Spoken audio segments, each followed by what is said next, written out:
Yes, we do. Jeremy, thank you very much. We're on our HQ set downtown Indianapolis at the Combine. Kenny Pickett from Pitt joining us, along with Emery Hunt and Ryan Wilson. Took you a little bit to get here. You and Desmond Ridder got backed up just a little bit. What's it been like for you today so far? Yeah, it's been busy. The couple of days we've been here, it's nonstop, starting like 6 in the morning till about 11:30 at night. So they do a good job of keeping us pretty busy. So I'm sure you try to tune out the noise, but how do you manage the expectations that now go back to October, November in terms of I don't want to say Kenny Pickett hype. You had a great season, but the conversations about first-round pick, where are you going to go? You get to the Senior Bowl. You had a really good week there. How do you manage that and try to keep yourself in check as we get closer to the actual draft? Yeah, just remain being myself, working hard. Doing what got me here, I'd say, not changing. So it's just I'm doing what I love, and this has been my dream to be in this seat. So I'm really enjoying it. Do you find yourself sneaking peeks on Twitter or online about what people are saying about Kenny Pickett media-wise? I know the mock drafts come out about 3 or 4 every day, so it's always changing. I'm just excited to finally figure out where I'm going in April and then go play. Now, it's interesting. I've been to 2 of your games. They always fall on that Thursday night. You guys are always playing North Carolina. And I'm just going back to 2018. I'm telling people, hey, man, this guy has juice. Now everyone's talking about Kenny Pickett. So I find that hilarious. But I wanted to ask you, for those that may not be familiar with your game, which game would you point to in your career and say, hey, watch this one. This shows you everything you need to know about what I bring to the table? Yeah, that's a great question. I'd probably say Clemson this past season. I just feel like, against a really quality opponent, we played really well as an offense. Felt like I had a solid game, and that was a really big win for our program, so I'd point to that one. And you look at the receivers that you guys are constantly bringing in. I know Coach Brendan Marion, who's moved on, used to work with those guys a lot. What was the difference between 2020 and 2021 in terms of what the receivers were able to do to help elevate that offense? Yeah, those guys were just making plays, and they put the time in. I was really proud of how they worked in the offseason. No one really missed a throwing session. No one missed a film session, and that was all player-led. And when we ran that, and we made sure we were all on the same page. So I think that's a credit to why we were all able to have such a great year. So this is a story we heard throughout the draft process where you thought about coming out last year and you didn't get the grade you like and you came back. So what was your focus over the summer and as you went through the season where you clearly were so much better as you went through your career, and last year was the punctuation mark on that? Yeah, wanted to improve in the pocket. Feel like I did that. Be more accurate downfield, have more explosive touchdowns, and be more touchdowns in the red zone. I feel like we improved on all those areas, and that's just really not a me thing. The receivers did a great job of working with me as well. Coach Whipple gave me a lot of freedom, in the offense and kind of run the show in the summers when he wasn't there, and be the leader that I wasn't, I don't think, in previous years in terms of being vocal.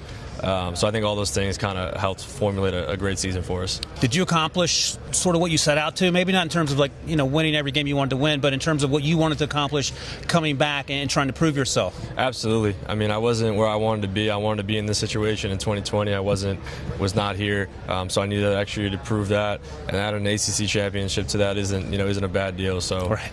Everything we set out to do, we accomplished. Here's the thing. When you think about the quarterback position, everyone wants to be the armchair quarterback and tell you what you can do and what you can't do. But what's the most underrated part of the position that people tend to take for granted that they may not talk about a lot? Yeah, that's a good question. I think there's just a knack for playing quarterback and playing the position. And, I've played for a long time now in college, so all those starts, all the experiences and reps that I've had, I think, will really help me as I go into that next level. No, what he's underrated is his fake slide touchdown. He got the rule change. I wasn't going to bring it up in the middle of the season. When we talk about the prototypical college quarterback, how do you describe that to people about what a college quarterback has to do in today's world in 2022?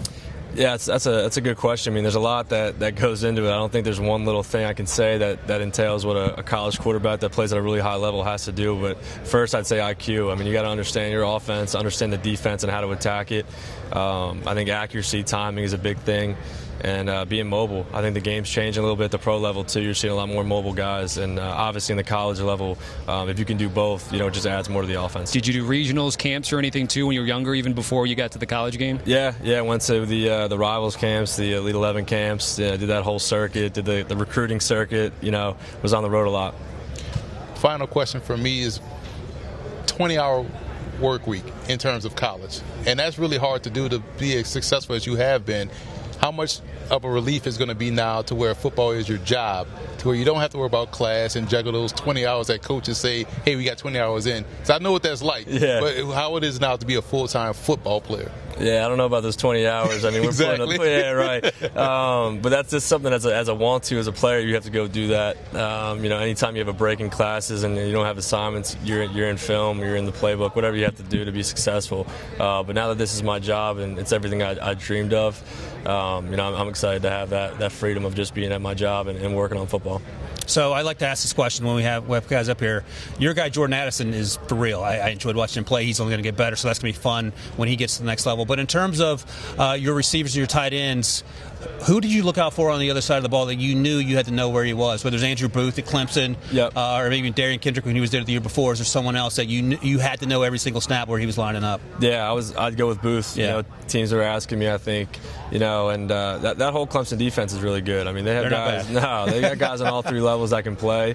So I'd say that was a game where you just kind of keep tabs on certain guys. But I'll give one on our team going against him every day is Damari Mathis. I think he's going to surprise a lot of people with how athletic he is and how well he's going to test. And the film speaks for itself for him. Absolutely. Kenny, it's been a busy day for you, but it worked out for us. Thanks for sitting here, spending some time here on CBS Sports HQ. Absolutely, guys. Thanks for having me on. Kenny Pickett from Pitt joining us here at the Combine. Much more to come this week. We'll send it back to the studio. Do you want a sports network that delivers everything that matters about the game? The highlights, the picks, the instant analysis, no yelling, no fake debates, no politics. Hit the subscribe button and never miss a moment.